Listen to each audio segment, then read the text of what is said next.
nebūtina viską pačiam kurti, yra daug dalykų prikurta ir reikia bandyti tos įrankius, kurie yra susitarti, gauti, mano toks požiūris yra. Daug metų domėjasi startuoliais, rašiai net apie tai ir kaip pasikeitė, kai viską pamatė iš vidaus. Labai smagu stebėti šitą istoriją, kai yra žmogus, kuris skyrė savo laiką, nuoširdžiai domėjosi rinką, nuoširdžiai padėjo kitiems ir galiausiai viena iš tarptautinio finansavimo platformų jį pakvietė prisijungti į savo komandą. Jei esi mažesnis akcininkas, tu esi labai stipriai motyvuotas pasiekti didelę sėkmę. Kol aš čia būsiu, sieksim pritraukti visus geriausius žmonės, kokie tik tais yra. Tada sako, tai kaip tu taip daug spėjai, nes nieko nedarau. Taip stengiuosi daryti, nes... Tai visą tai išsimatuoti yra ypatingai svarbu.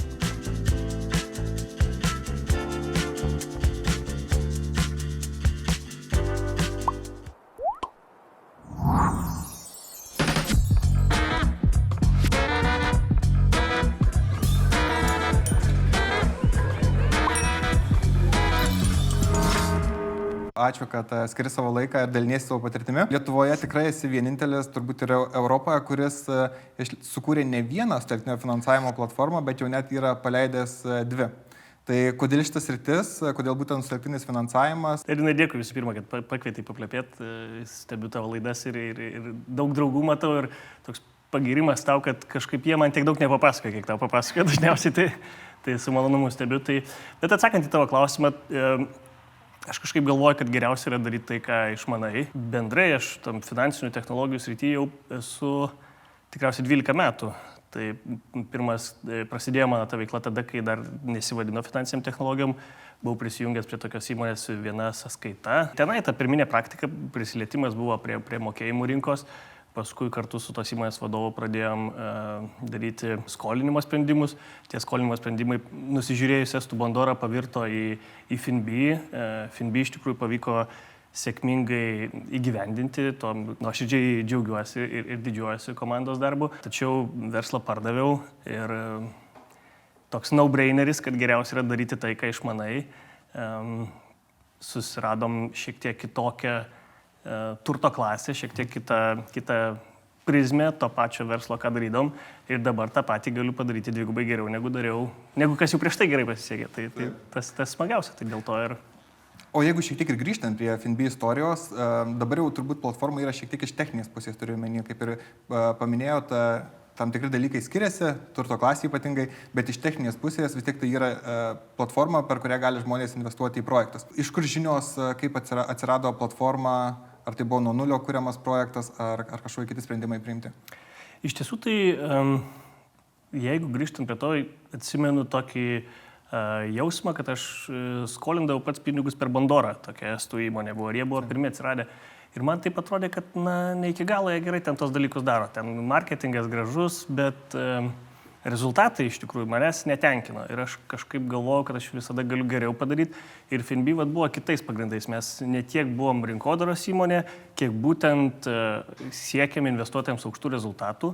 Ir visai kitais pagrindais. Tais tokiais mano nusivylimo kolegų iš Estijos pagrindais pastačiau įmonę, kuri man pasirodė, taip turi veikti. Ir mes visą laiką ir sakydavom, kad mūsų rinkodara yra geri rezultatai, gera grąža investuotojams, maži vėlavimai ir tą sekėsi daryti ir žmonės vertino. Tai technologinį sprendimą tuo metu aš norėjau greitai įeiti į rinką, nes ir kolegos iš Savi, Vytas Zabulis beje buvo mano geras draugas iš tikrųjų tada ir mes nežinojom, kad kartu kūrėm, jisai Savį kūrė, aš Finbi ir mes nepasipasakodom. Nustebom, kad konkurentais tapo tapti, konkuruodam ir pasišpilkodam, kaip sakyt, bet siekiant, kad greitai rinką patekti, aš tą technologinį sprendimą susisiekiau su tokiais anglais, kurie turėjo technologinį sprendimą ir iš tikrųjų nuvažiavau pas juos, sakau, darykim kartu verslą, jūs duokite technologinį sprendimą, aš duodu 20% naujai kuriamos įmonės akcijų ir mes taip susitarėm. Tokiu būdu aš sugebėjau startuoti tą veiklą per 4 mėnesius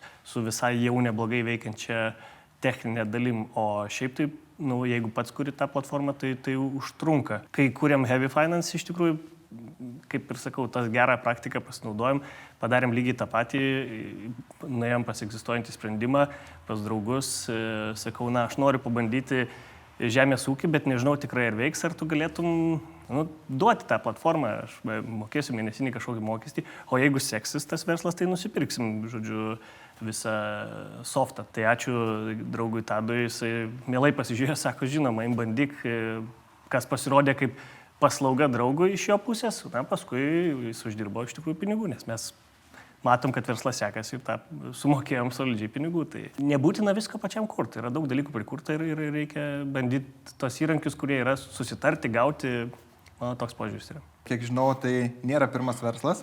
Turėjai daugiau, netgi tokių ganėtinai įdomių verslų. Niekada tai nebuvo verslumas, gal buvo tai aktyvumas ir tos galimybės ateidavo pačios, jomis tiesiog pasinaudodavau ir niekada nesupratau iš pradžių, kad verslą darydavom.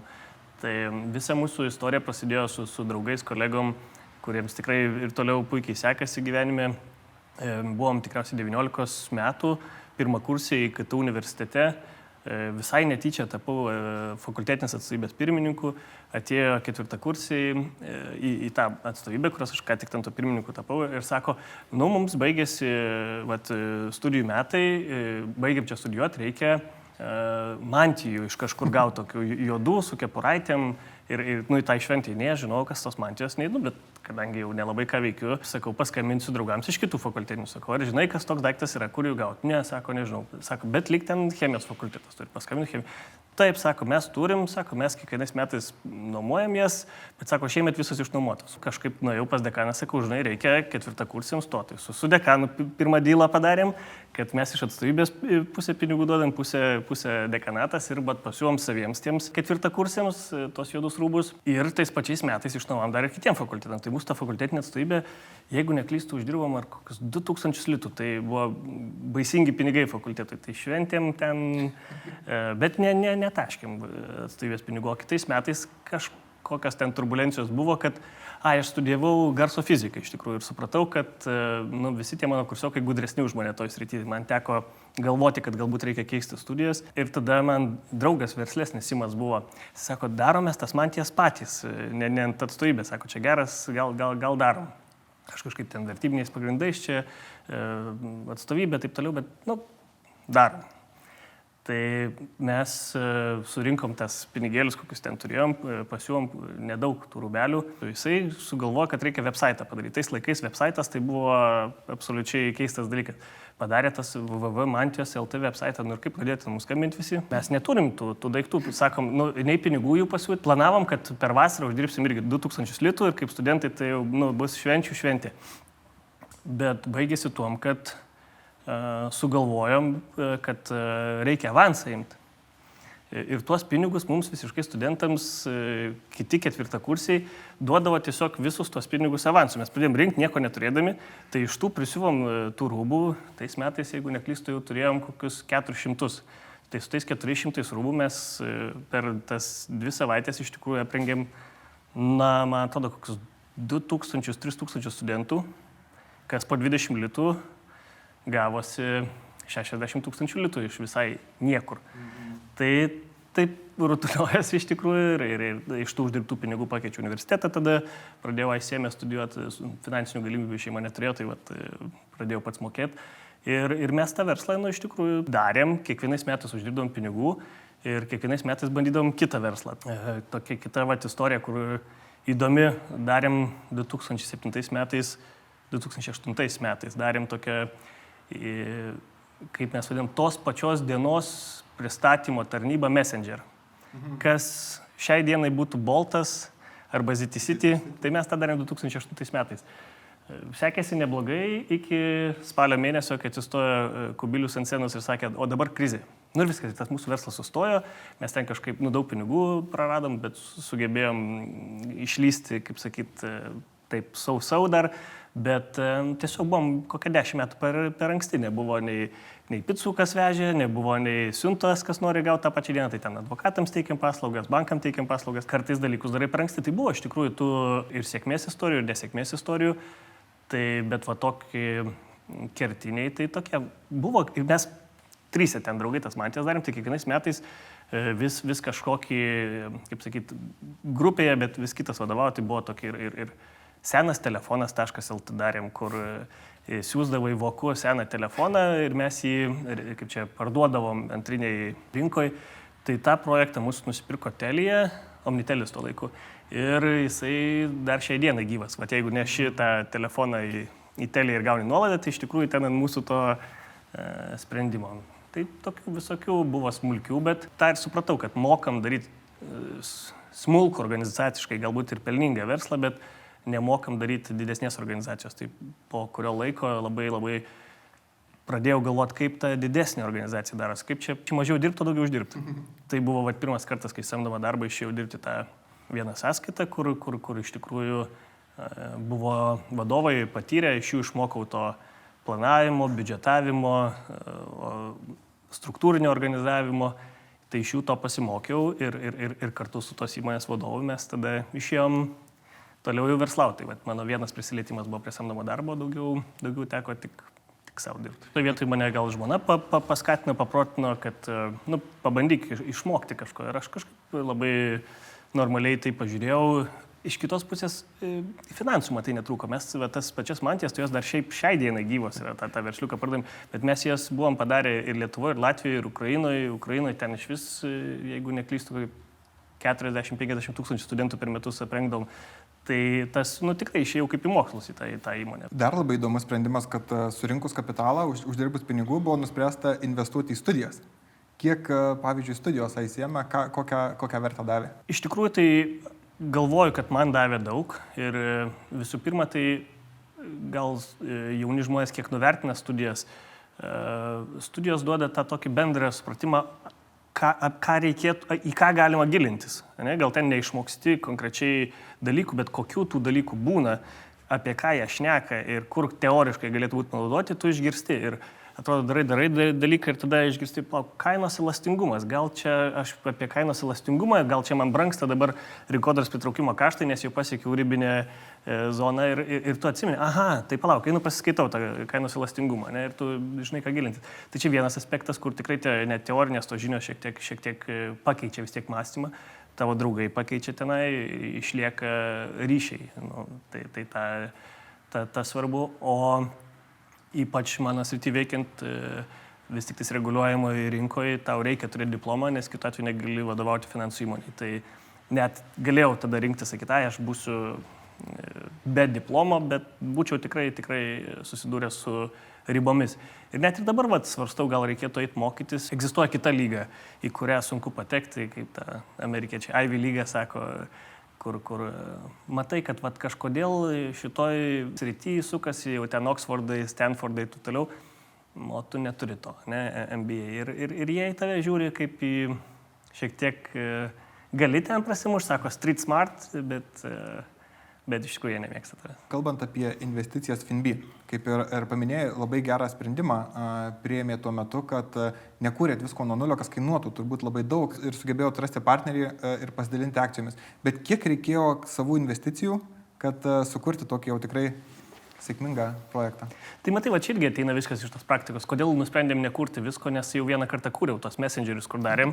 Tai mes turėjom tokį softą galingą, jisai sugebėdavo vektoriais apskaičiuoti artimiausią kurjerio kelią ir kokie laikai geri. Ten viskas buvo puikiai apgalvota, tik niekam to nereikia. Bet šiai dienai, kai darau verslus, visų pirma tikrinu, ar verslas pats gyvas yra ir tada technologija, kaip sakyt, pildai. FinB sėkmingai pavyko parduoti, išvystyti labai sėkmingą projektą ir vėl nuspręsta eiti į startinį finansavimą. Kaip atsirado tas sprendimas, toksai visiškai rinkoje netikėtas, kiek domėjausi, Europoje nebuvo tokio sprendimo, kad būtent paimti tą žemės ūkio sektorių?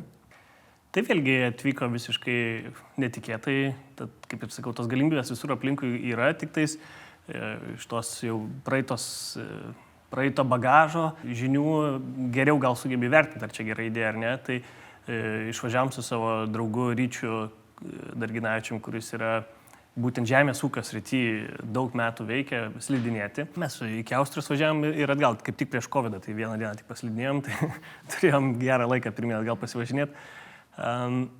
Ir jis man pasakoja, sako, trūksta ūkininkams finansavimo. Sakau, pirma mintis, nesąmonė. Kaip gali, taigi mes miestiečiai galvom ten, pilna ten tų pinigų ir jiems jau kam, bet jiems tai tikrai netrūksta. Tai jis pasakoja, galvoju, lyg gal ir gali būti tiesa, ką jis sako. Tada mes pradėjome analizuoti, koks tas kaip mes galime apsaugoti tas paskolas. Nu, tai išsišnekėjom apie kaip ta technika veikia, kokia jinai vertė, kiek per laiką nusidėvi, koks jos likvidumas, kaip greit parduot gali, kaip ją, iš rizikos perspektyvų pasižiūrėjom.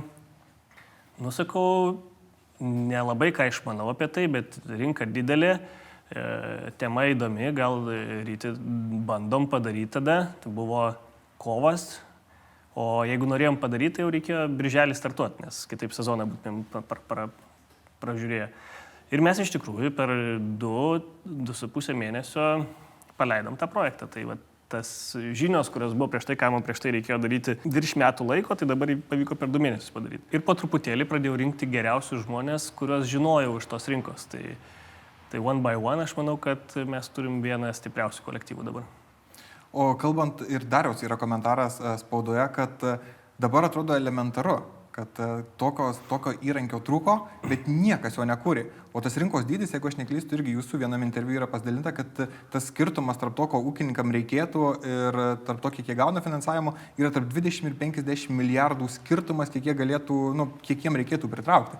Kodėl niekas nedarė? Mes mieste gyvenam, visą laiką galvom, kad ūkininkai skundžiasi, o mes girdim biurokratus, kurie sakome, daug duoda, tai tas gal informacijos matrica neteisinga yra. Tai ir mieste verslininkai to nedaro, nes blogo informacijos matrico yra.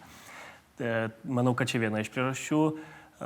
Antra iš priežasčių, sakyčiau, kad vėlgi iš bankų girdi visą laiką, kad mes viską finansuojam, kas yra vertas finansavimo.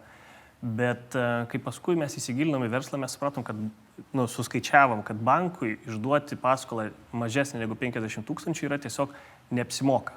Ir kad ir kiek tu jas spaustum, sakytum, daryk, skolink smulkiam verslui, tai nėra jų verslas. Ūkininkai šioje vietoje yra būtent maži ir vidutiniai, jiems tokio dydžio paskolų reikia. Sėkmės receptas ir yra tokių sunkiai numatomų, kol nepabandėjai detalių mišinys. Tai taip, verslą pradėjom apgraibom nežinodami, su Ryčio vedimu mūsų į priekį, kad čia viskas bus gerai ir jis buvo teisus. Aišku, nesėkmės šansas buvo didelis, bet kame didelis, kad aš pabandysiu ir nepavyksiu pinigų, tai aš neprarasiu milžiniškų.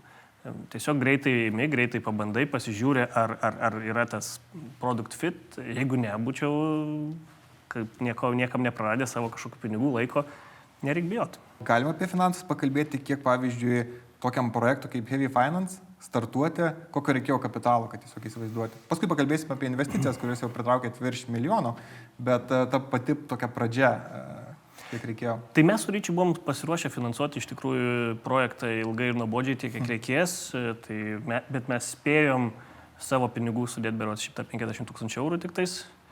Tai tiek mes suinvestavom ir tada iš tikrųjų tai pradėjo eiti pirmi investuotojai, kurie nori į mūsų įmonę investuoti.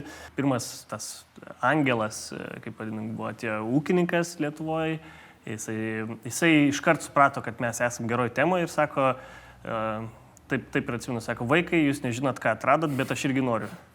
Tai mes sakom, nereikia mums, žinai, mes kaip, ne, aš irgi sakau. Tuomet supratom, kad čia nedarysime kaip tokio nuosavo verslo mažo, bet darysim kaip startuolį. Tai neplanavom iš tikrųjų startuolio keliu eiti. Teko labai greit mokytis, perprasti daug dalykų, tai šito vietoj tokį gerą spyrį užpakalį, bet būtent davė Darius Verseckas, kuris dirbo daug su startuoliais, jisai žinodavo.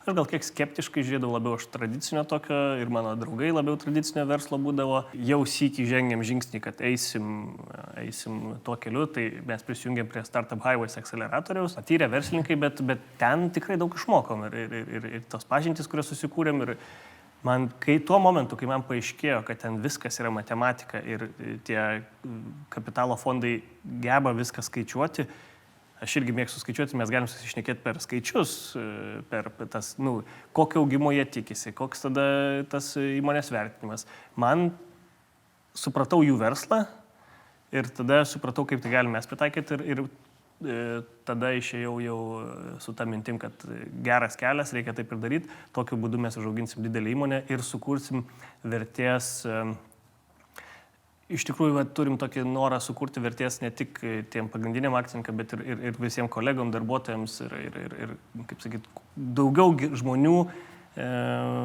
sėkmę pasieksime. Tai va, ta mintis šiek tiek vilioja ir norisi tada spausti pedalą, būti itin dideliems ir kuo daugiau pasidalinti. Surinkta tokia kaip ir jau svajonių komanda. Tas pats paminėtas ir Darius yra prisijungęs, ir daugiau žmonių, ir Donatas, kuriuos irgi beje šiandien pakalbinsim trumpai. Kaip pavyko suburti tą komandą, kaip atėjo visi žmonės? Labai daug dėmesio skiriu tokiems tiems soft skillsam ir emociniam intelektui ir tom vertybėm, ko anksčiau šiek tiek žiūrėdavau pro pirštus ir nesuprasdavau, kiek tai svarbu yra, net taip skaitai visokią literatūrą, ten pasakoja, ten ir human resource, ir ten values, ir atrodo, nesąmonė. Jeigu pamatau talentą, kuris tinka į įmonės vertybės, tiesiog įdedi visas pastangas į pritraukti. Ir net nebūtinai žinai, ką jis tiksliai veiks įmoniai. Talentai visada atsiperka. Ir Heavy Finance mes, kol aš čia būsiu, sieksim pritraukti visus geriausius žmonės, kokie tik tais yra. Ir jie tada patys jaučia, jiems patiems smagu, kad aš esu talentas, dirbu su kitais talentais. Tai yra, didelis malonumas, kai randi savo kolegą, kai nesi gudriausias kambaryje. Tai ieškom tokius, bandom pritraukti ir aš įdedu visas pastangas, kad jie čia būtų ir čia dirbtų. Kokie yra, pavyzdžiui, motyvavimo būdai? Kaip užkurti tą komandą? Kad ir kaip čia mitus pieštum šakėm ant vandens, yra baziniai dalykai. Vis tiek tu turi žmonėms atlyginti už jų darbą. Jie turi šeimas, jie turi jas išlaikyti. Tai mano bent jau vadovavimo principas yra, kad įmonėje darbuotojai turi uždirbti daugiau, negu jie gali uždirbti rinkoje. Stengiuosi taip padaryti. Pinigais visų pirma. Tai tokia atveju tu išvengi darbuotojų kaitos ir jie ilgiau ir mažiau dairosi aplinkui. Tai toks bazinis dalykas, ar ne yra. Bet tada vis tiek yra įsitraukimas, kad žmonės ne tik už atlyginimą dirbtų, tai mes Heavy Finance stengiamės pritraukiant talentus pasidalinti iš karto kažkiek įmonės akcijų. Greitų metų bus įgyvendinta, kad visi mūsų įmonės darbuotojai šiek tiek turės po gabalėlį bent jau tos įmonės. Jeigu mums kažkada pasiseks, tai ir jiems pasiseks. Bet vėlgi, nors tai yra svarbu, vis tik tai žmonėms patinka darbe ne tik dirbti, bet ir gerai leisti laiką. Tai aš kaip ir minėjau, aš manau, kad pats kolektyvas jiems yra svarbu ir tas, kad pasimokyt gali pasitarti su vieno gebėjimo žmonėmis, su savo vienodai žmonėm ir tas duoda daug reikšmės. O tas dalinimasis įmonė, tai yra turbūt iš vakarų atėjęs dalykas, opcionai, turbūt toksai idealus variantas, būtent ypatingai, kas neturi galbūt pradinio didelio kapitalo, bet kažkaip Lietuvoje dar tai nėra labai taip prigiję, tai labai įdomu iš tos praktinės patirties. Tai yra toks vadinamas ESOP pool, tai įmonės akcininkai, kurie jau yra atskiria kažkokią dalį įmonės akcijų, padeda, čia sako, yra įmonės akcijos ir tas įmonės akcijas jau tada dalinasi tie darbuotojai, talentai, kurias pritraukinėjai. Man šiek tiek pakeitė, aš dažnai žiūriu į skandinavų kultūrą ir kaip jie daro verslą.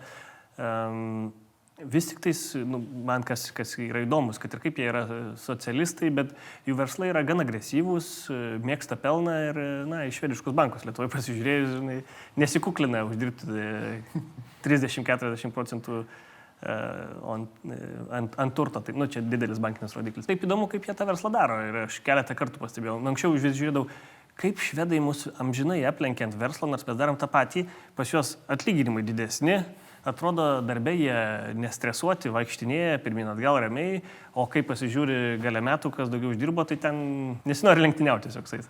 Ir bandai išmokti, ką jie daro. Jie tiesiog turi, ką aš pastebėjau, vikingai yra. Nusibrėžė tikslą, kad jiems reikia ten užimti ir visi organizuotai eina. Tai va tas man labai patinka, aiškaus tikslo turėjimas ir ėjimas, nebūtinai ten sėkmingas tas kelias bus, bet tu tiksliai žinai, kur eini. Tikslas agresyvus, gal aš esu šiai dienai per mažas, bet ta drąsa užkrėti žmonės prisijungia. Vienas dalykas, ką aš pastebėjau, kas man buvo labai įdomu iš jų veiklos logikos. Tada kitas teko porą tų įmonių, vadinkime, ir vieno banko, pažiūrėti, kaip švedai, norvegai daro verslą nuo pat pradžių. Tai jeigu pasiemi jų kokią nors, kaip sakyt, akcininkų sąrašą įmonės, vajetus, tai ten toks sąrašas nuo pat pradžių, žinai, ir ten 5, 3, 2 ir taip toliau. jie nuo pat pradžių kūrė tą verslą bendruomeniniais pagrindais.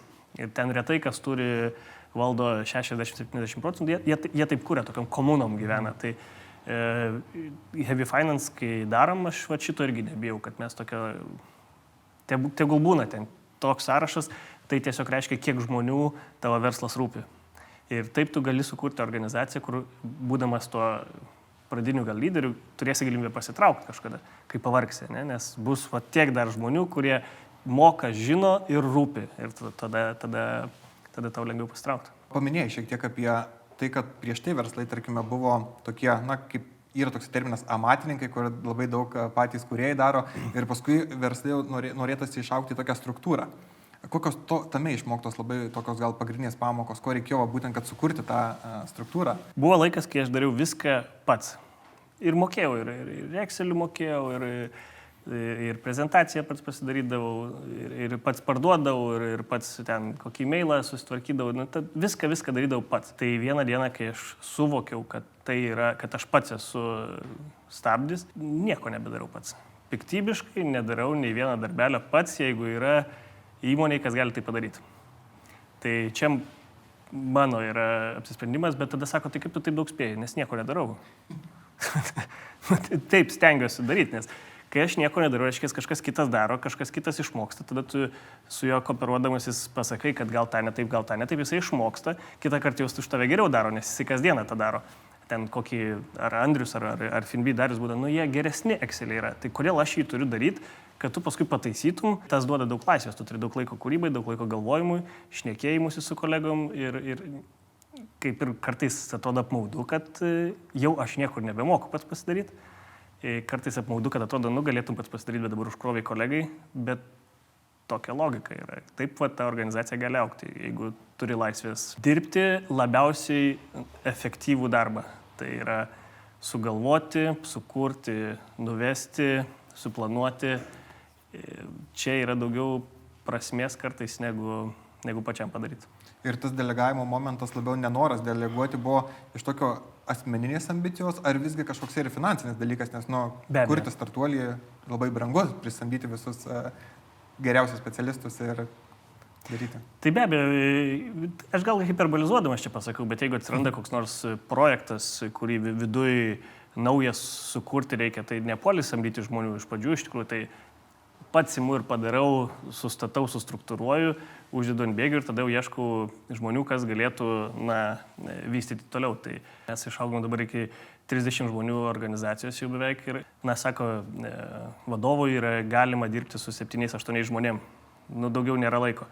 Sulankščiau pirštus, tai kad asmeniškai dirbu su 12. Jau yra blogai, reiškia, jie nepakankamai dėmesio, jau vėl reikia struktūruoti. Tai gyveni ir mokaiesi, aš niekada nevadovau organizacijai, kurie 60 žmonių yra.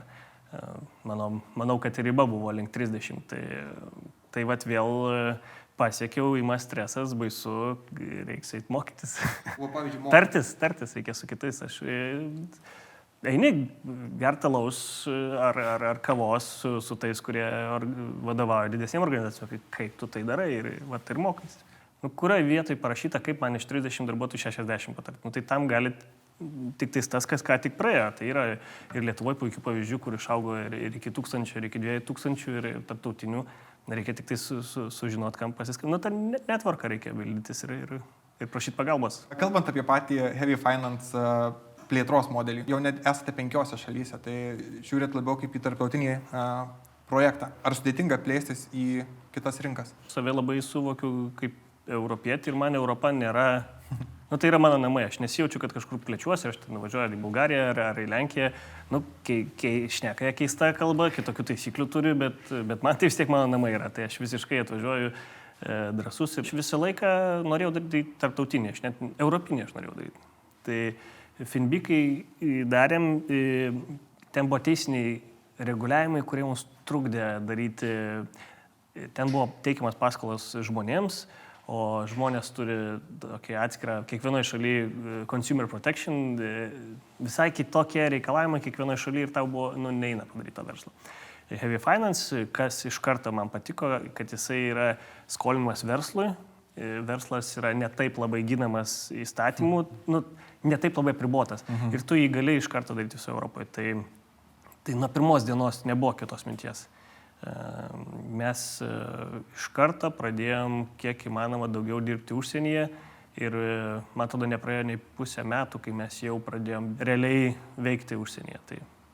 Tai dabar yra Bulgarija, Portugalija, Latvija ir... Ir visai neseniai atsidarėm Lenkiją su įspūdingais rezultatais iš tikrųjų. Tai Lenkija, manau, kad bus mūsų didžiausia rinka be abejonės. Dabar yra taip gerai, kad mes paprašėm pardavėjų, kad šiek tiek pailsėkit, nepardavinėkit, pasižiūrim, kaip seksis, kaip ūkininkai Lenkijoje moka tas paskolas. Tai jie iš pradžių galvoja, kad juokauju, bet sakau, ne vyrai, iš tikrųjų, pailsėkit. Taip, mes dabar 5 šalyse, daugiau geografinės plėtros nesuplanavę, gilinsimės ir auginsim tas rinkas, kuriuose esam. Labai norėčiau, kad 2023 metais kuri nors užsienio rinka būtų didesnė už Lietuvą. Ar reikia fizinio buvimo tose šalyse, ekspertų iš tos šalies, ar galima plėstis, pavyzdžiui, ir būnant Lietuvoje? Ir taip ir ne. Vis tiek Europoje susiduri su to, kad skirtinga kalba. Ir jeigu tau reikia šnekėtis telefonu su ūkininku, o pas mus reikia neišvengiamai technologijas, kad ir kiek ten tobulinsi, dar manau, kad 10-15 metų ūkininkas negebės, kaip ir smulkus verslininkas, negebės visko atlikti pats.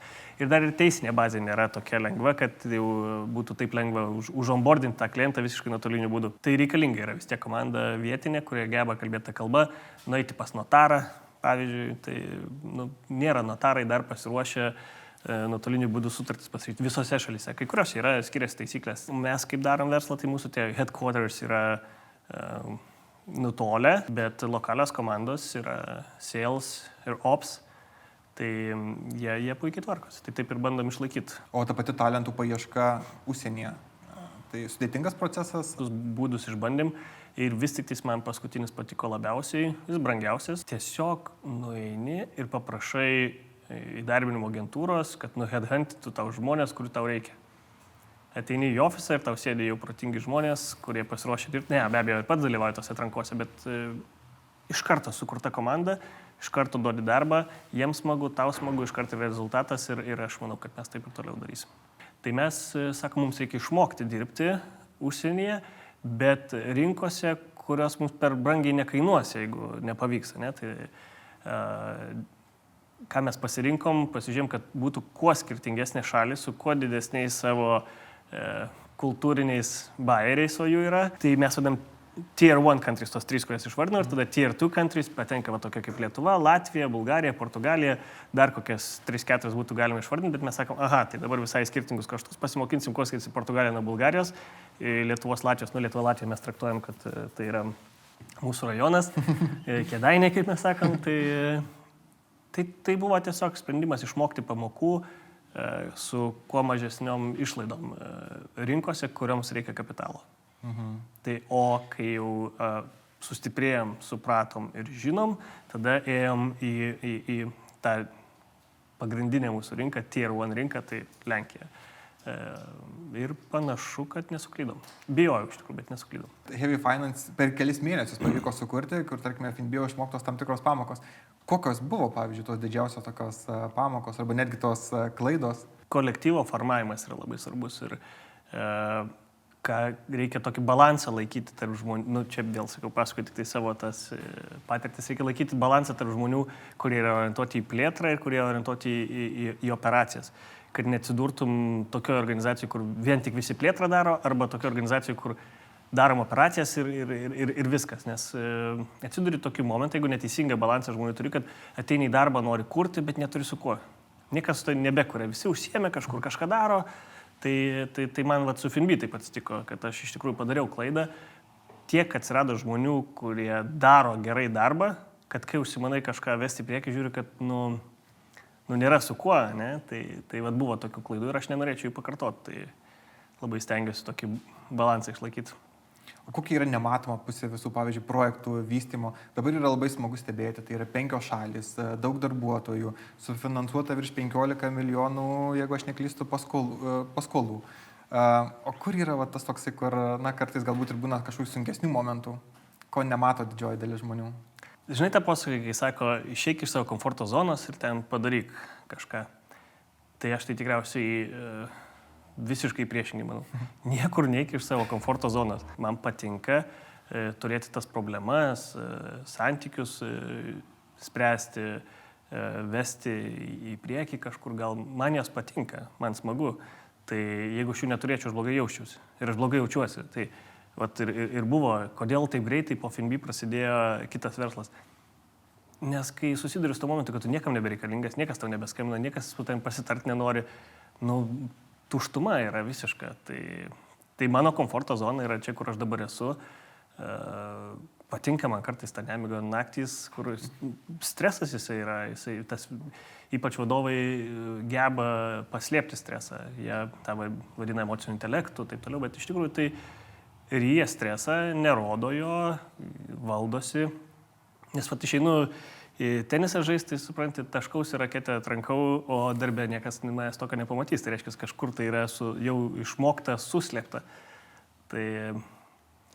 Bet man patinka tai, ką aš darau ir aš kitaip negebėčiau. Aš vėl, jeigu baigsis FNB, tas Heavy Finance baigsis, tarkim, po 6-7 metų man bus kiek 42, aš vėl turėsiu kažką daryti. Nes tu esi per jaunas, nieko nedaryti. Aš nesugebėsiu tik tenisą žaisti dar. Man nepatinka. Mano komforto zona yra tokia. O kokie dar būdai, pavyzdžiui, kovoti su tuo stresu? Vienas paminėtas pavyzdys yra sportas, tai, pavyzdžiui, tenisas, knygos, kaip ir paminėjau, tai yra būdas atsipalaiduoti. Kokie dar būdai yra kovoti su stresu? Negauto pelno nevadint nuostoliu. Tai vienas iš tokių. Man labai patiko ir pritaikiau, kai auginau vaikus, du turiu. Vienas iš jų gan mažas, tai skaičiau ten, tokią knygelę, kaip su vaikais tartis, žinai. Ir jeigu mažas vaikas verkia 3-4 metų, labai kažkas jam atsitiko, tai būdas jį nuraminti, klausi, sakai, ar tai didelė problema? Ne, jisai pats supranta, kad, net tokia jinai ir didelė. Tai jeigu kažkas atsitinka, kas tave vakare erzina, tai paklausi bendrojimas perspektyvoje, bendroji visko, ką darai perspektyvoje, ar tai tikrai didelė problema yra. Jeigu jinai yra bėdelė, tai gal tu ir atsipalaiduok truputėlį. Tai aišku, būna didelių problemų, kurias reikia spręsti, pergyventi ir tai tiesiog yra neišvengiama. Ir teikia malonumą iš tikrųjų tas balansas tarp super atsipalaidavusio gyvenimo iki super didelių problemų, jis yra įvairovė. Tai nereikia to vengti, nereikia siekti didelių problemų, bet jeigu tau atsitiko, kuo daugiau patirties, kuo daugiau veikęs, tuo tu lengviau tai žiūri. Tai štai ir ypač vyresni vadovai ir atrodo tokie ramus, žino ir pragyvenę kelias krizės jiems, nenustebinsi. Su Laimonu turėjom įdomų pokalbį ir jisai užsiminė, kad dabar kaip ir komandoje dirba tokia kaip ir svajonių komanda. Pats esi atėjęs iš žurnalistikos ir studijavęs žurnalistiką ir daug metų rašė apie startuolius. Kaip nusprendė prisijungti arba kaip tavai kalbėjo prisijungti prie Heavy Finance? Tai aš buvau ką tik grįžęs iš savo kelionių, nes studijavau Anglijoje magistrą inovacijų vadybos, tada nukeliavau į Kiniją, prasiblaškiau po Aziją šiek tiek ir grįžau į Lietuvą ir paskambino Laimonas. Sako, klausyk, darom žemės ūkio finansavimo verslą. Sakau, klausyk, kad gal žinok nedarom. Nes mano viskas, ką aš rašiau prieš tai buvo daugiau susiję, nežinau, su kosmosu negu su žemės ūkiu. Bet turbūt, jei turi kažkokį įgūdį, tu jį gali perkelti į skirtingas rytis. Ir po to mes kažkaip susitikom, toliau kalbėjomės ir skaičiavimai rodo, sakykime, kad vienaragiu įprastai, jeigu labai gerai seksis, patapsi per 10 metų. Tai jeigu mes statom vienaragį čia, tai vadinasi, su Laimonu dirbsim bent 10 metų. Ganėtinai rimtas įsipareigojimas. Tai reikia rasti žmonės jam, su kuriais tu tikrai nori dirbti. Tai turbūt tai yra apie tai. Tai nebūtinai visada yra apie susirasti geriausių įgūdžių žmogų. Tai yra susirasti gerų įgūdžių žmogų, su kuriuo mėgsti dirbti. Tada tu pradedi gilintis į tai, kaip atrodo tas žemės ūkis. Ir ką ten reikia daryti, ir kaip viskas dėliojasi, kokia dinamika, kokios žinutės. Tada tu supranti, kad tai yra visai kitoks verslas, negu tu jį supratai anksčiau. ir kas yra tas ūkininkas, kaip jis atrodo. Tai tada tai tampa įdomu. Tai iš pradžių toks buvo, kad gal ne visai čia mano svajonių tema. Ir ką mes dabar iš tikrųjų pastaruoju metu labai stipriai akcentuojam, tai yra finansavimas, iš esmės, žemės ūkio finansavimas labai stipriai prisideda prie klimato kaitos efektų mažinimo. Vienas dalykas tai yra efektyvesnės technikos įsigijimas ir gal jau laikas mums iš tikrųjų tuos senus belarusus išvežti iš Lietuvos, kurie tiesiog teršia labai stipriai. Kitas yra perėjimas prie efektyvesnių ūkininkavimo būdų. Naudojimas mažiau trąšų, bandymas pereiti prie beariminės žemdirbystės. Ir visi šitie metodai mums padeda spausti tą žemės ūkio taršą nuo dabartinių 24%, jei neklystų, visų CO2 emisijų iki galbūt 0 kažkada. Ir jeigu aš neklystu, tai yra antras sektorius pagal taršumą CO2, yra pirmas energetika ir Taip. tada yra žemės ūkis. Taip, iš tikrųjų, žemės ūkis per įvairius kanalus yra taršus, bet kartu tai yra pats svarbiausias sektorius, kokį gali sugalvoti. Nes jei nepavalgysi, tai kaip ir baigėsi. O tai kaip ir paminėjai, tos tokios kaip ir prasmės iššūkio ieškojimas, tai ir būtent buvo labiau toksai technologinis, ar būtent ta tvarumo idėja ir patį labiau taip patraukė? Aš manau, kad abu. Pirmiausia, tai buvo, kad mes turim ambiciją daryti startuolį.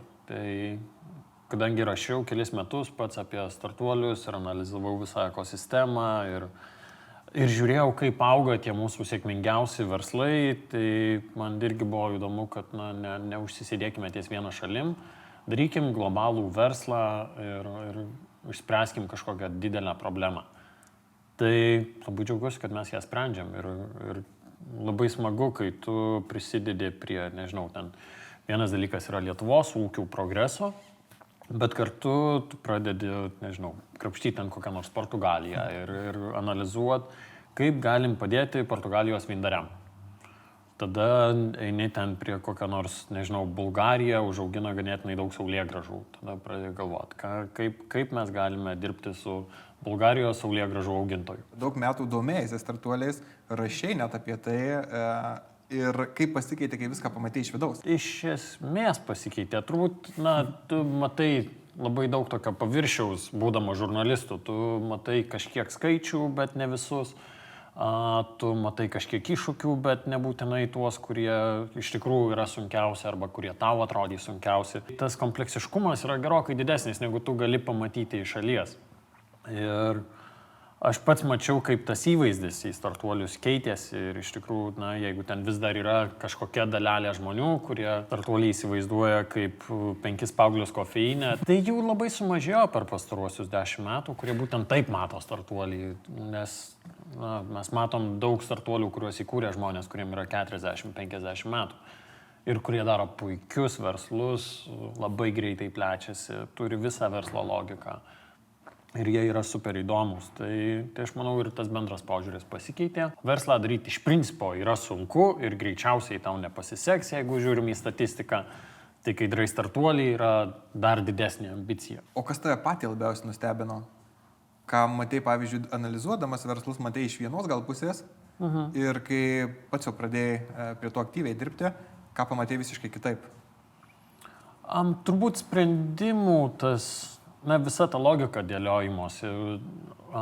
Labai daug rašydamas apie startuolius, rašydavau apie pritrauktas investicijas. Ten, Vintadai pritraukė milijonus, Trafi, TransferGo ir visi kiti. Ir kalbėsi apie tos raundus, kalbėsi apie tai, ką jie darys su tomis investicijomis. Kai atsiduri pats šituose klausimuose, jie tampa gerokai sudėtingesni.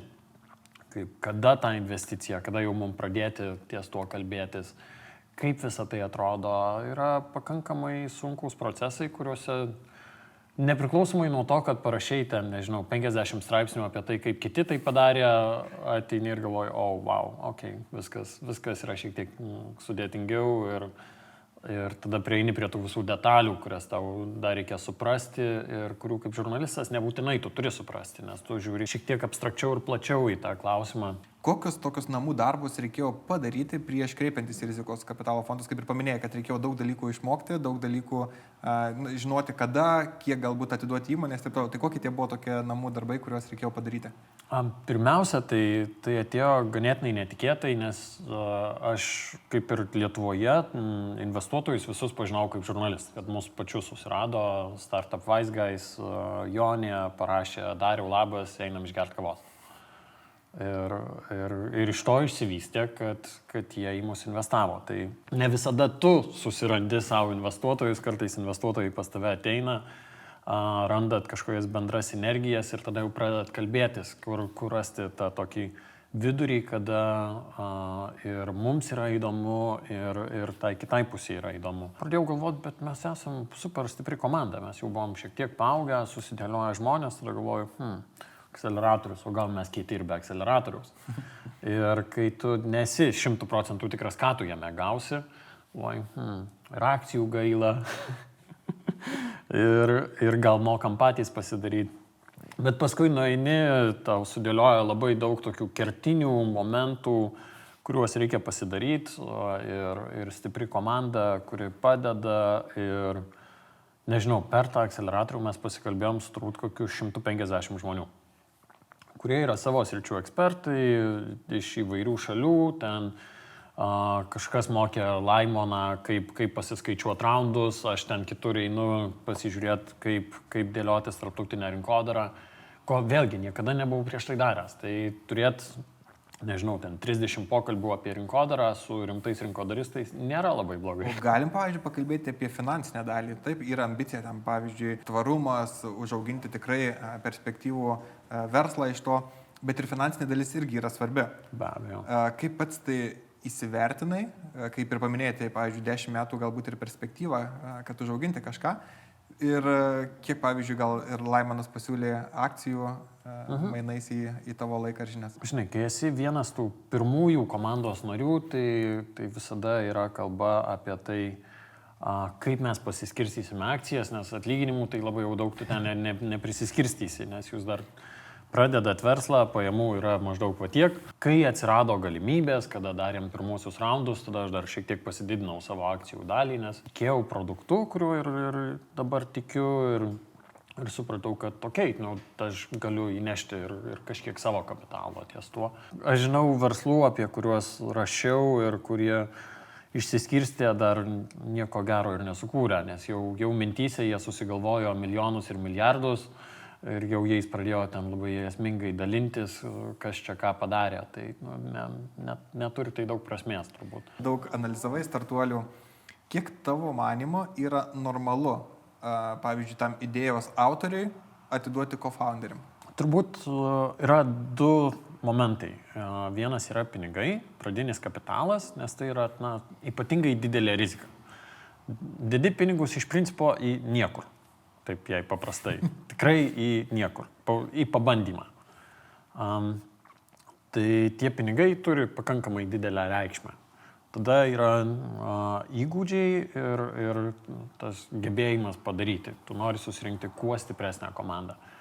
Tai turbūt yra tokie du modeliai, kuriuos aš bent neretai matau. Tai vienas yra, kada yra tas pagrindinis vėliavnešys, kuris atneša ir idėją, ir bent jau didžiąją dalį kapitalo, ir kuris valdo ten dažnu atveju ir 80% akcijų ar panašiai. Ir tada besiskiedžiant su rizikos kapitalo fondais, jis vis tiek gali kartu su komanda išlaikyti kontrolę ir būti tas vėliavnešys.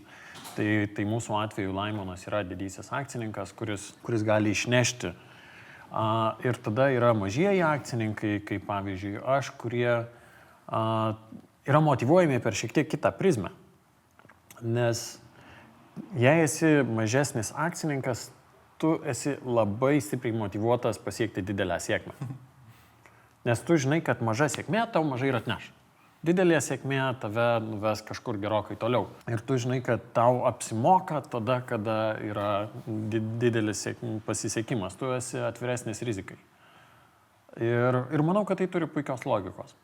Kita logika yra nešti lygiom dalim, pavyzdžiui, tiek kapitalą, tiek tiek akcijas dalintis apylygiai, kas irgi turi savų privalumų. Ir esi atsakingas už marketingo sritį.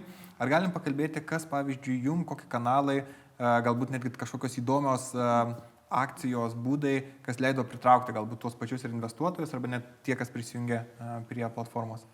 Aš manau, pirmiausia, tai yra apie supratimą, kas yra tavo klientas. Ir kalbantis apie rinkodarą, dažnai žmonės nustemba, kad aš sakau, mes šiaip didžiąją dalį žmonių nuo pat pradžių pritraukinėdavom per Facebook. Nes iš tikrųjų tai ūkininkas 21 amžiui yra toks pats kaip tu ir aš.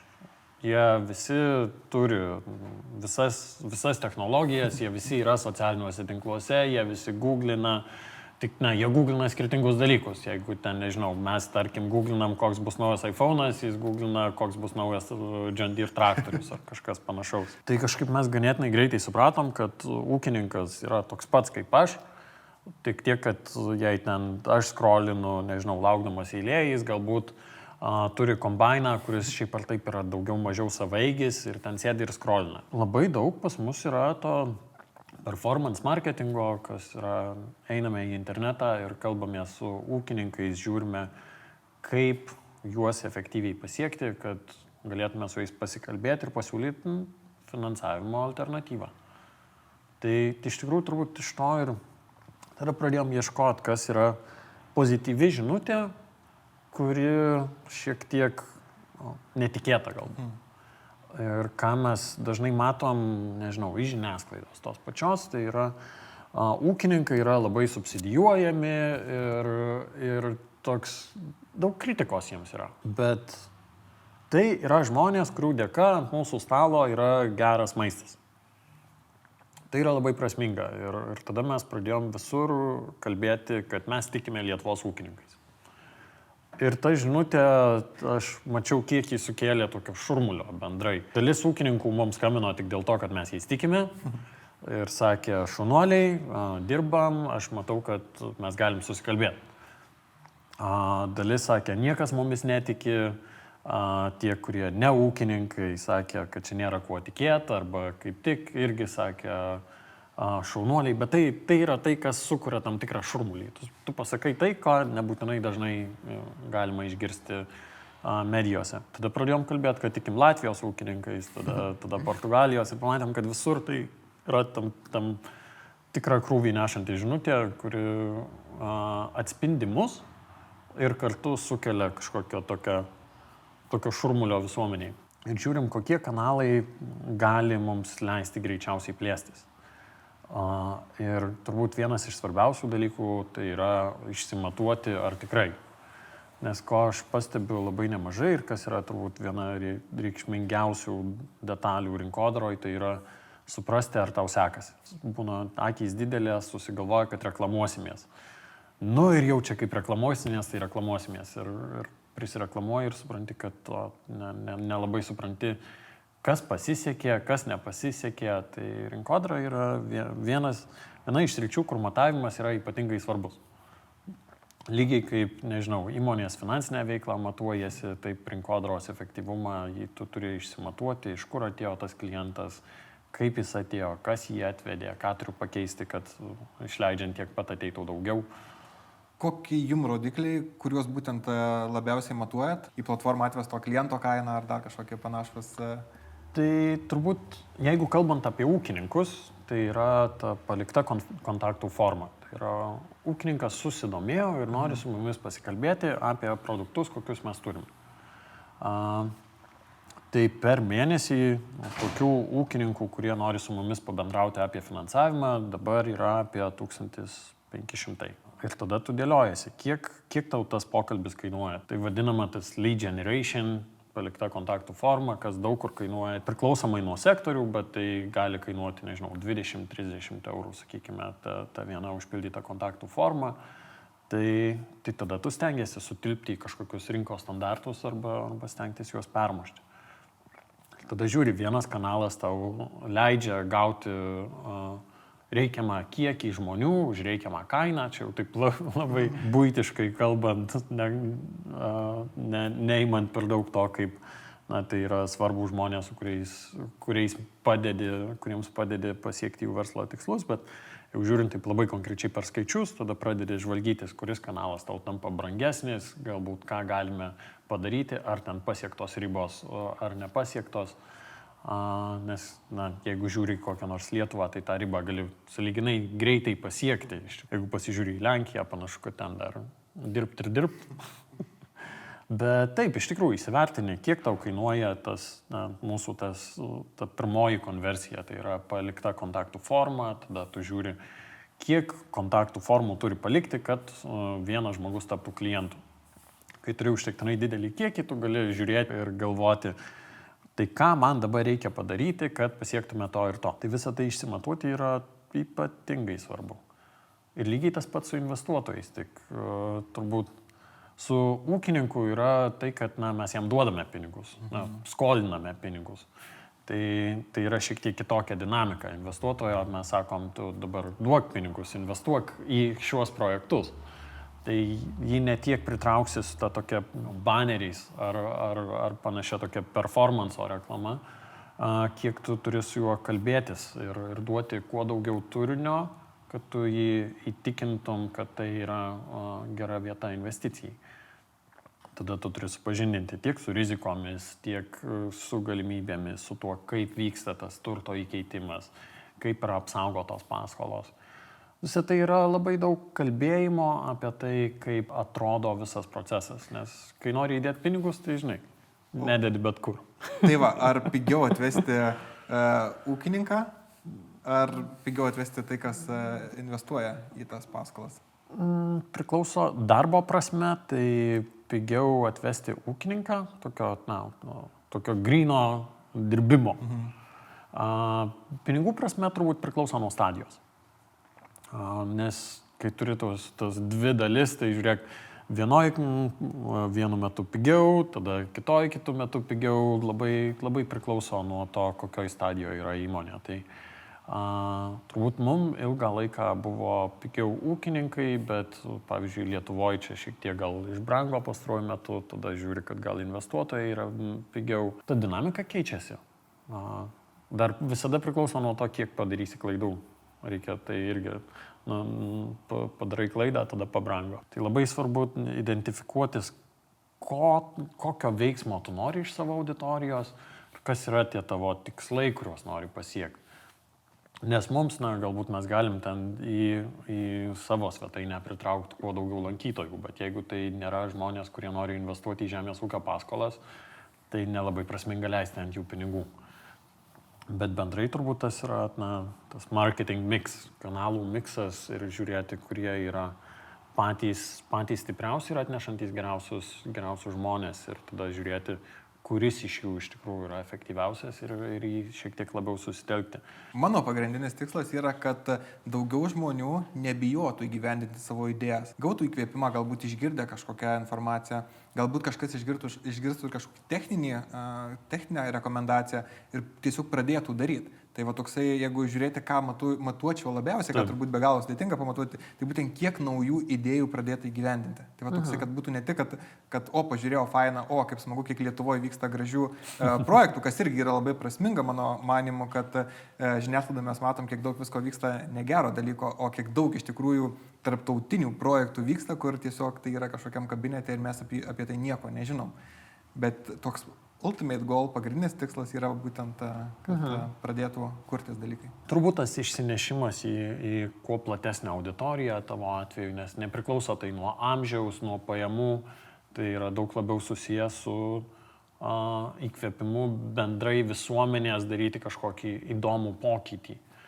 Tai arba kalbėjimas ir ne tik su ta televizinė žiniasklaida, galbūt yra ir kiti kanalai, su kuriais galima bendrauti ir kalbėtis, turbūt tas toks proaktyvus, tavo atveju tas pats ryšiai su visuomenė per tos tokius labiau tradicinės žiniasklaidas ir rašytinės. Žurnalistas labai taip kritiškai vertina, ar šita naujiena yra svarbi užtektinai dideliam kiekiui žmonių. Jeigu tai yra maža nišinė naujiena, kuri dar neturi kažkokio labai originalaus kampo, natūraliai tu nenori apie ją kalbėti. Tai lygiai taip ir aš, kai siūlau temas žurnalistams apie heavy finance, ieškau, kas yra užtektinai didelė tema, kuri yra įdomi kuo didesniam laukui žmonių. Bet kartu reikia visada nepamiršti tokių efektyvumo smulkmenų, kurios taip pavadinti galima. Tai yra gerai suformuotas elektroninis laiškas, kuriame tu labai aiškiai per porą sakinių išdėstai idėją. Tai yra tvarkingai tas parašytas pranešimas spaudai arba kai kurie daro tos tokius labiau pitchus, papasakoti, kas yra ta tema. Labai daug žmonių nori reklamuotis žiniasklaidoje. Bet žiniasklaidos darbas nėra kažką reklamuoti. Žiniasklaidos darbas yra pasakoti įdomias ir vertas dėmesio istorijas, kurios keičia mūsų gyvenimus. Tai reikia kalbėti apie tai, kas keičia, o ne sveiki, mes esame pati geriausia pasaulio įmonė, kuri štai teikėsi jums atsiųsti informaciją apie save. Tai kai pradedi vadinti save pačiu geriausiu, tai tada tampi neįdomus turbūt. Pasitestavom šiek tiek ir pasižiūrėjom, kas buvo mūsų geriausiai pasirodžiusios kompanijos ir jos nebuvo kažkokios labai jau čia, kur mes daug visko gražiai padarėm. Jos buvo primenančios mūsų pačių kūriamą turinį. Nes šiaip ar taip, jeigu aš sugalvoju ką nors papaustinti socialiniuose tinkluose, tai nebūna labai rimto profesionalo darbas. Kažką aš ten greitai nufotkinau, surašiau, kaip man atrodo, ir tai sukuria tokį natūralumo įspūdį. Tai mes tą patį bandom sukurti, kad tai atrodytų kuo natūraliau, šilčiau ir primtiniau. Ir tai labai pasiteisina, kur pasirodo gali pats kartais įsijungti Canva, susidėliot kažkokį vizualą, parašyti sakinių, kurie iš tikrųjų yra įdomus, o ne vėlgi rinkitės patį geriausią produktą pasaulyje, kuris jums duos viską ir atneš visus pasaulio privalumus. Gali pasakyti, kuo tu tiki arba kas yra tavo klientas ir kaip tu jį žiūri.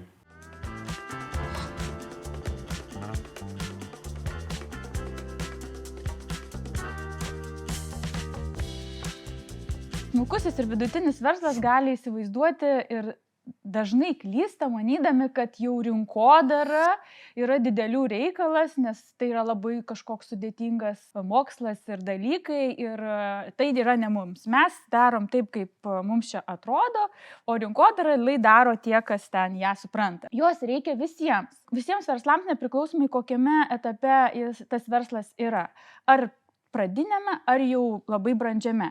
Tik tai gali skirtis apimtis, kiek tos rinkodaros tame verslo etape reikia, kad nebūtų nei per mažai, nei per daug. Internetas suteikia labai geras sąlygas smulkiam ir vidutiniam verslui ir leidžia konkuruoti su didžiuoju verslu tokiomis pačiomis sąlygomis. Kuo gali skirtis 100 000 eurų vertės rinkodaros kompanija nuo 1000 eurų? Žiūrint iš verslo perspektyvos, ypač mažo, gali atrodyti, aš čia dabar konkuruosiu su savo 1000 eurų, kai išleidžia tokius didelės sumas, dideli verslai ir man tikrai aš nepasieksiu to tikslo tokio pačio.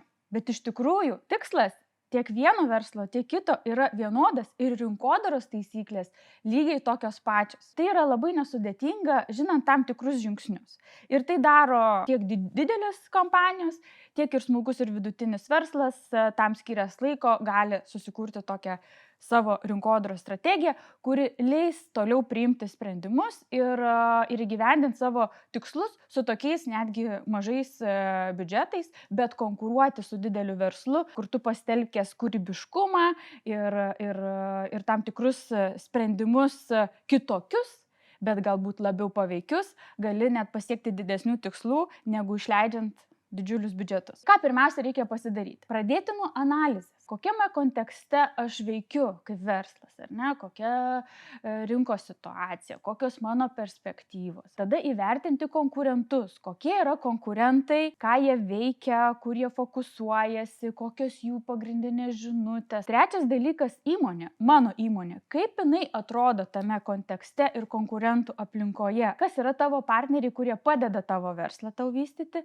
Na ir galiausiai galiausiai klientas. Tai kas tas yra tavo klientas, į kurį tu fokusuojasi, pamatuoti ir potencialią rinką, klientų dydį, ar ne, įsivertinti, kiek tu jau jų turi, kiek tu jų gali turėti ir tada matydamas kontekstą, konkurencinę aplinką, na ir matydamas tą analizę, tu gali priimti tinkamus sprendimus. Tai yra išsigryninti savo tikslinę auditoriją, savo klientus, su kuriais tu dirbi ir į kuriuos tu taikysi savo rinkodaros veiksmus. Prie šito segmentavimo seka ir pozicionavimas, ar ne?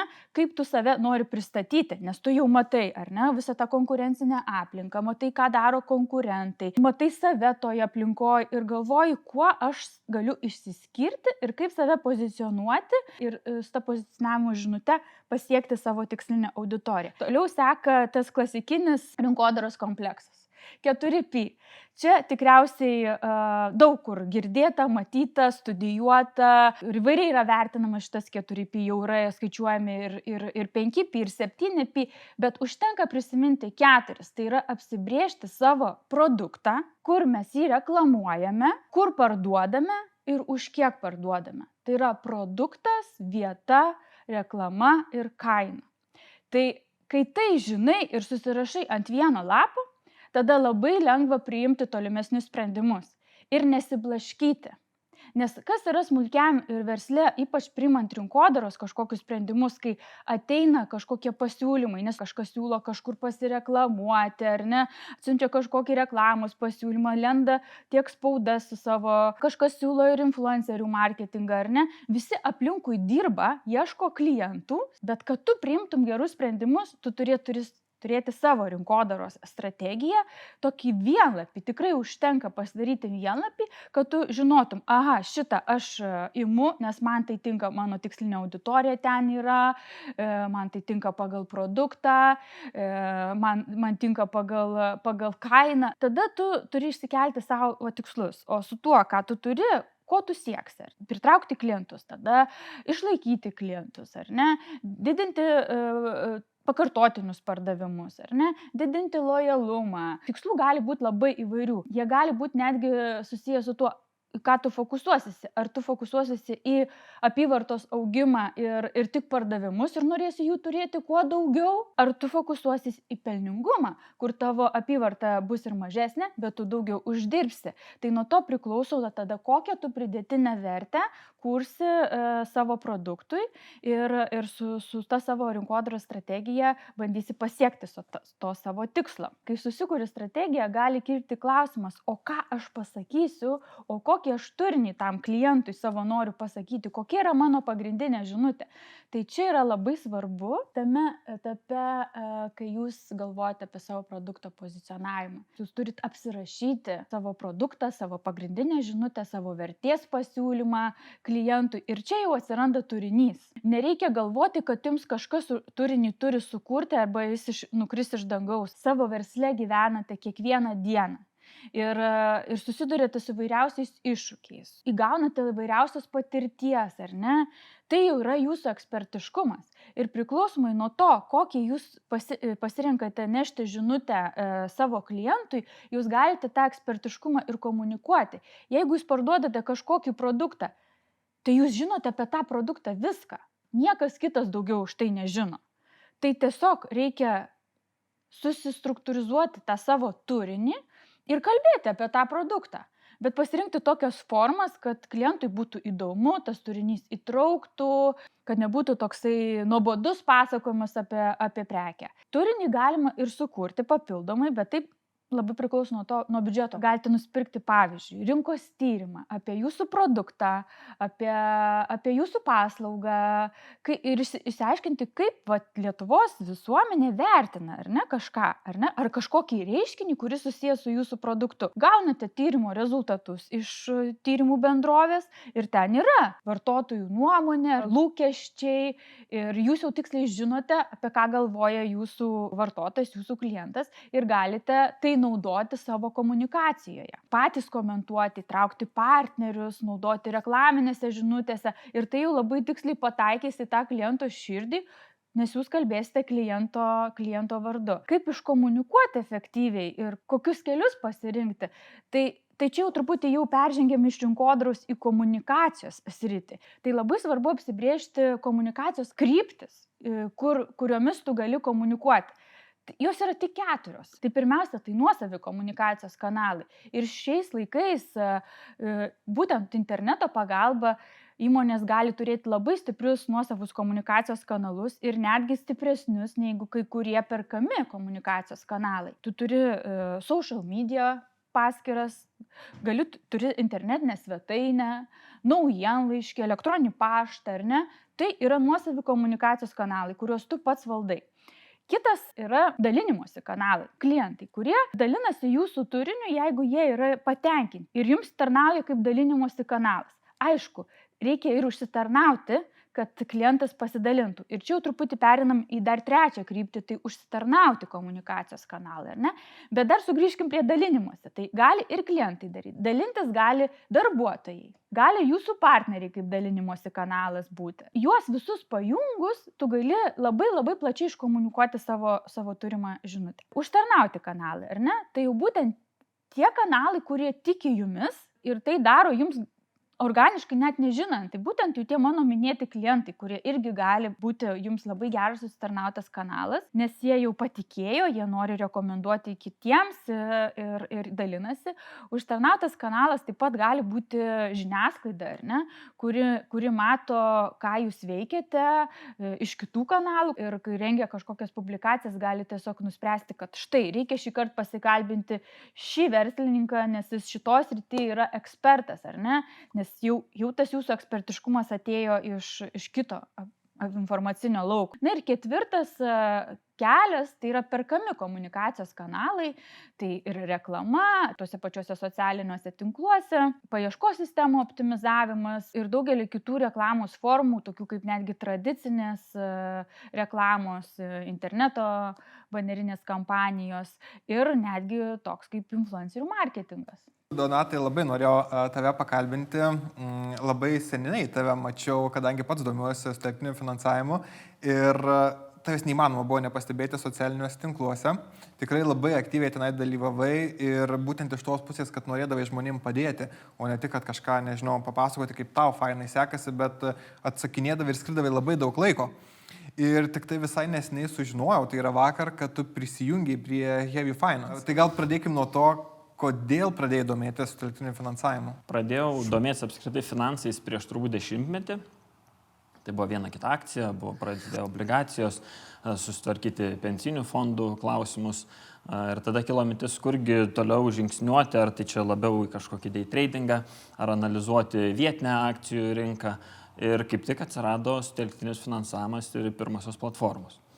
Tai labai tas užkabino, kad tai yra labai arti mūsų. Rinka kuriasi prie pat, visi netgi įkūrėjai tų platformų buvo labai aktyvus, buvo galima kiekvieną iš jų pašnekinti, jeigu tu ką nors normalaus paklausi, tu tikrai gausi tos atsakymus.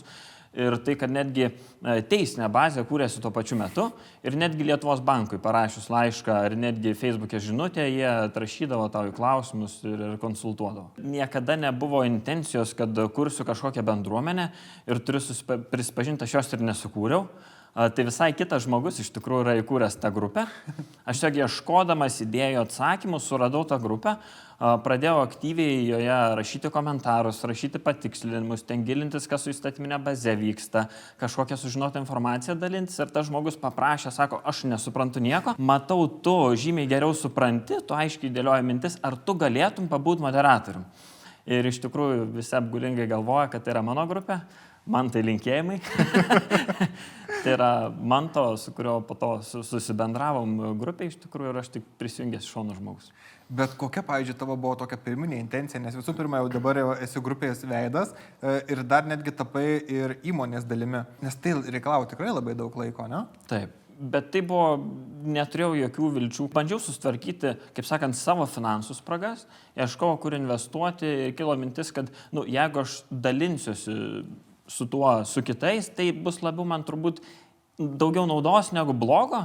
Nėra ten tiek daug tos konkurencijos, bet žmonės man gal patars, kad tu čia blogai galvoji, čia taip nėra, pažiūrėk čia papildomą informaciją. Ir tas iš tikrųjų duoda pliusą. Manau, kad tikrai nesulauksiu objektyvaus atsakymo, ypatingai dar kaip bendrai kūrėjas stovi šalia ir žiūri, bet ar ar sutelktinis finansavimas yra geras būdas investuoti, ar galbūt yra visgi geresnių būdų? Man tai jis buvo labai primtinas, nes lyginant, pavyzdžiui, aišku, akcijos turi ilgesnį laikotarpį, ilgesnį istoriją, ko man iškart labai patiko sutelktinis finansavimas, kad tuos dalykus tu turi žymiai arčiau, tu juos gali labiau pačiupinėti. Pavyzdžiui, kaip tau seksis įvertinti, ar ten koks nors Netflixas, kitais metais akcija auks, o kaip tau seksis įvertinti, ar butas ten Vilniaus centre, arba traktorius šiuo metu važinėjantis Žemaitijoje, kitus metus, pavyzdžiui, už kokią kainą jį būtų galima realizuoti. Tai man tas apčiuopiamumas, tų dalyvių buvimas arti leidžia tą rinką geriau pajusti ir iš tikrųjų, jeigu tu nagrinėji, tai tu turi šiokį tokį svertą ir tu gali netgi rasti, pavyzdžiui, platformos, kurios nėra taip gerai susitvarkę, platformos, kurios ten nevykdo visų įstatyminių įsipareigojimų ir panašiai. Tai man asmeniškai tai visada užimdo nemažą portfelio dalį, ne tik dėl to, kad aš šiuo metu dirbu Heavy Finance. Pats esi iš IT sektoriaus ir, kiek žinoma, IT specialistai uždirba tikrai nemažai. Ir galėdavai turbūt savo daug dalykų leisti. Kodėl nusprendė investuoti? Kodėl matai kaip investavimą tokią, kodėl tai patraukė? Kalbu bendrai, ne tik finansavimą. Turbūt kilo ta mintis, kad turėčiau savim ne tik šiandien pasirūpinti, bet savim tuo, kuris būsiu po 3, po 5, po 10 metų. Tai buvo mano pagrindinė idėja, pradžiai kažkokią finansinę pagalbę turėti, tada finansinį stabilumą, kad tau būtų lengviau planuotis atostogas, kitas veiklas, o po to, kodėlgi nepabandyti gal ir tą milijoną investicinį portfelį pasiekti iki 45 metų ir tada iš tikrųjų tu gauni ir daugiau laisvės. Tu gauni daugiau laisvės, tu gali būti drąsesnis savo pasisakymuose, gali autentiškesnį gyvenimą gyventi dėl to, kad, kaip sakant, tu nerizikuoji kažką blogo pasakęs prarasti darbą. Gal rizikuoji, bet tai tau taip neskaudės, nes tu turi ne tik finansinę pagalbę, bet dalinai gali, tarkim, iš investicijų gyventi. Labai smagu stebėti šitą istoriją, kai yra žmogus, kuris skyrė savo laiką. Net neturėjau tokios intencijos, kad galiausiai galbūt įsidarbinti įmonėje, bet tiesiog nuoširdžiai domėjausi rinką, nuoširdžiai padėjau kitiems ir galiausiai viena iš sutelktinio finansavimo platformų jį pakvietė prisijungti į savo komandą. Duoti, o ne galvoti, ką gausi. Pats kodėl prisijungiai prie Heavy Finance? Turbūt ir laikas buvo labai tinkamas. Buvau kaip tik išėjęs iš darbo į niekur. Nusprendžiau pasidaryti kiek ilgesnės atostogas, pailsėti, pagalvoti, koks šitas sekantis žingsnis, ką man veikti. Ir kaip tik besikartojant istoriją paskambino Laimonas. Realiai paskelbiau socialiniuose tinkluose, kitą dieną sulaukiau Laimono skambučio. Su juo buvom iki to laiko pažįstami. Į Laimono prieš tai kurtas platformas nuo 2015 metų investuodavau. Su juo įvairiuose renginiuose tekdavo pabendrauti. Kartais ir ten susitikę kavos išgerti aptardom, kas čia man patinka, kur aš kažkokias rizikas matau. Ir užkabino tą visą idėją. Siekis užkariauti ne tik Lietuvą, bet pažiūrėti toliau. Didelės ambicijos, stipri komanda, tai irgi nepaminėtas žmogus Andrius Liukaitis, kuris sutelktinio finansavimo rinkoje irgi pakankamai žinomas veidas. Su juo irgi visada tekdavo pabendrauti, tai galvoju, šakės, jeigu dar kartu dirbs su tokiais žmonėm, turėtų būti žiauriai faina. Tik turėjau tokią nuojautą, kad ar aš ne per daug rizikuoju, nes IT tai buvo mano kaip darbinės kompetencijos, finansai buvo mano hobis.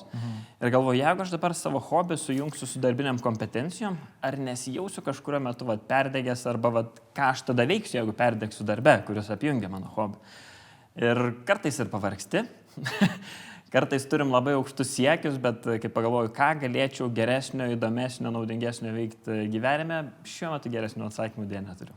Bet tas pirminis kontaktas su Andrium, su Laimonu, tai būtent įvyko, todėl kad jie tave pastebėjo, tavo aktyvumą būtent grupėse ir tada jau užsimezgė kažkokie kitos pažintys, kažkokius renginiuose ir kitose vietose. Čia gal netgi ne tai, kad jie mane pastebėjo, čia turbūt ir buvo, mano tas aktyvumas nebuvo, kad aš ten kažkaip nuo jų atsiribojęs tą turinį kurčiau. Tai ir buvo, man nuolat tekdavo jiems užduoti tam tikrus klausimus, jų platformom. įvairiais formatais, ten analizuoti įstatymą, po to rašyti, ar jūs čia visai sutinkat, vat, kad taip ir anaip reikėtų elgtis šitoje situacijoje. Tada ateini į kažkokį renginį, tu vėl jos pamatai. Prieini, labas, dalyvavom ten kažkokioje diskusijoje, dar turiu porą klausimų, o kaip jūs šitą darot, o kaip antrą dalyką darot, o ar planuojat šitą dalį pakeisti. Tai buvo tiesiog tokia ilgametė bičiulystė, man buvo įdomu kaip investuotojui ir šiaip smalsiam žmogui, jiem tai galimai buvo naudinga kaip platformų atstovams, kad kažkas domisi, kažkas subūrė tą bendruomenę, kažkas bando tą diskusijos kažkokį lygį, sakykime, palaikyti, kad ji nebūtų besikartojanti, kad ji būtų kiek gilesnė, kad žmonės gerbtų vieni kitus ir panašiai. Tai kuris tarptautinio finansavimo platforma yra pati geriausia? Visi žiūrimi dar. Turbūt tos vienos, kad ir kaip pripažinti, bet nėra ir diversifikacija visgi turėtų likti vienas svarbiausių užduočių kiekvienam investuotojui.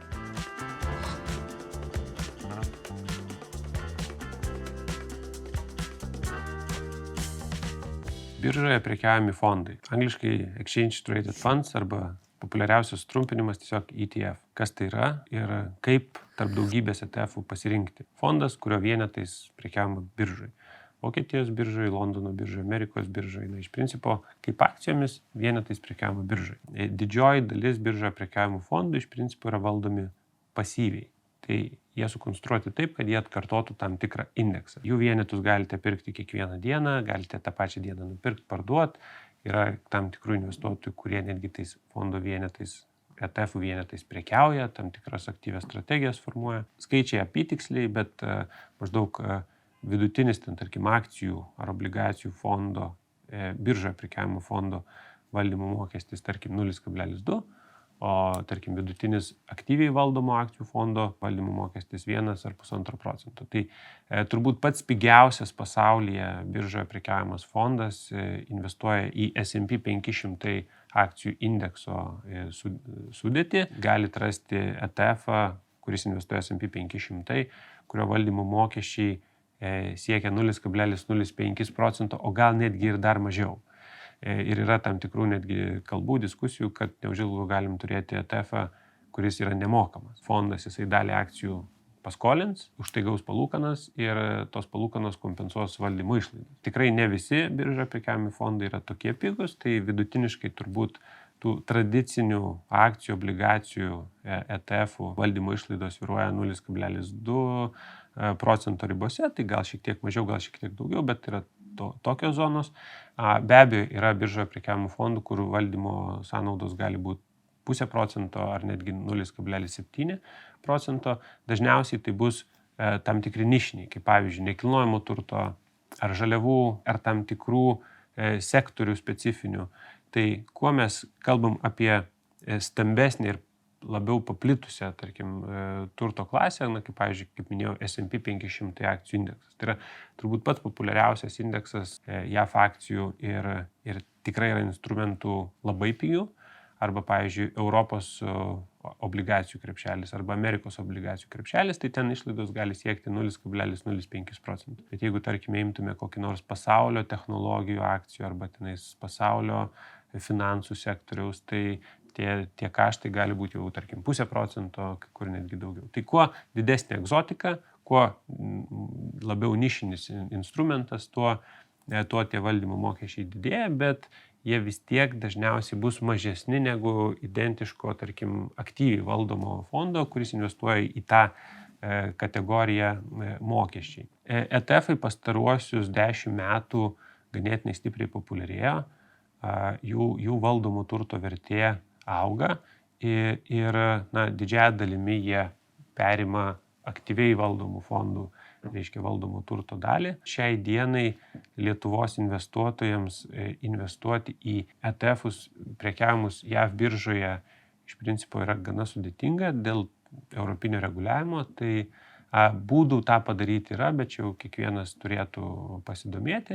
Bet iš principo didžioji dalis Lietuvos investuotojų jie yra apriboti Europoje prekiavimais. 3 populiariausios biržos ar šalis, kuriuose vyksta aktyviausia prekyba, tai yra Vokietija, Olandija ir Didžioji Britanija. Galima susiformuoti ganėtinai platų portfelį iš europinių biržoje prekiavimų fondų, yra tiek akcijų, tiek obligacijų, tiek aukso.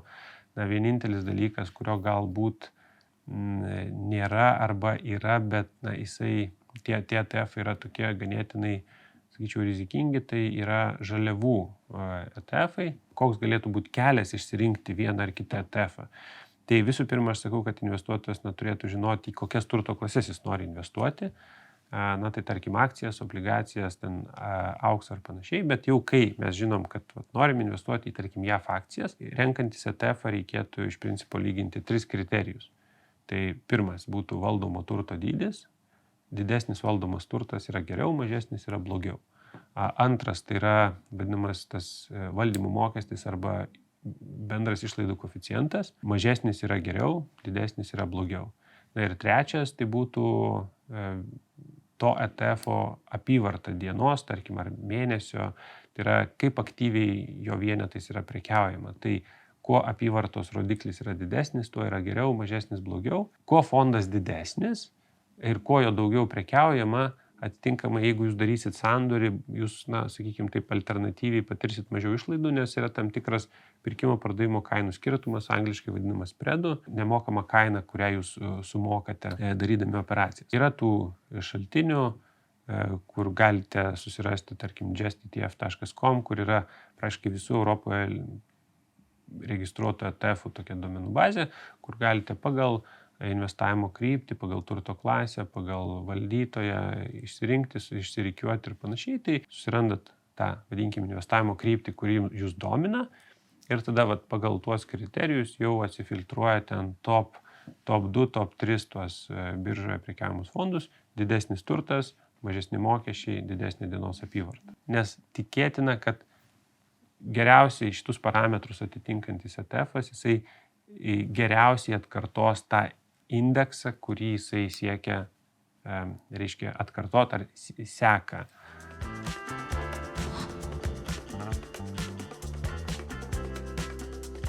Dar vienas sutelktinio finansavimo platformose galimas finansavimo modelis – mezaninas. Ir jeigu aš paklausčiau daugumo žmonių, ką reiškia šitas žodis, jie man pasakytų – mezimas? Tai tikrai ne. Mezaninas tai yra terminas tos pačios paskolos. Tačiau tai yra paskolos dalis, kuri veikia kaip tavo nuosavas kapitalas. Tai reiškia, jeigu aš ateinu pas finansuotoją, pas platformą ar pas banką ir manęs dažniausiai klausia, kiek įdėjai nuosavo kapitalo.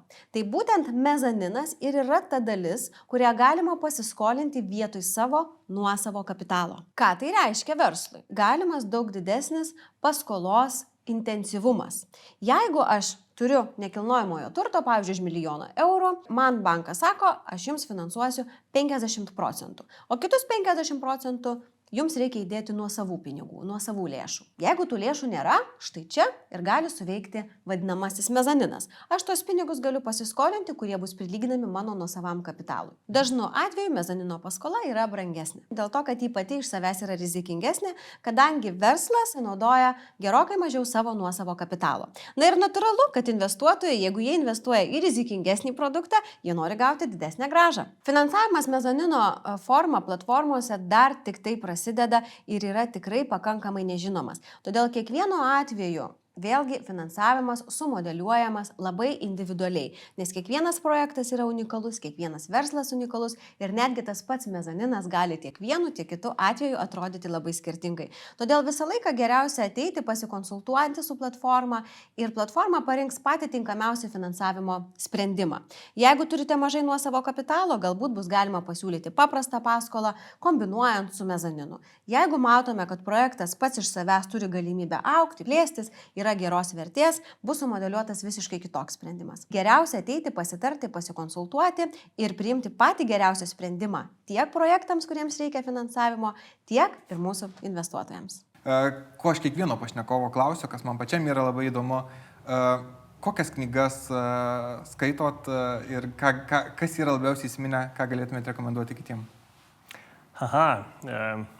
Su knygom pas mane yra taip, kad aš knyga yra man šiek tiek atsipalaidavimas ir labai nenoriu skaityti tų knygų, kur ten mokina viską, kaip ten daryti reikia. Ir ne dėl to, kad nenoriu mokintis, o dėl to, kad jau esu pavargęs, net ten sako, ir tą netaip darai, ir tą netaip darai, ir tą netaip darai.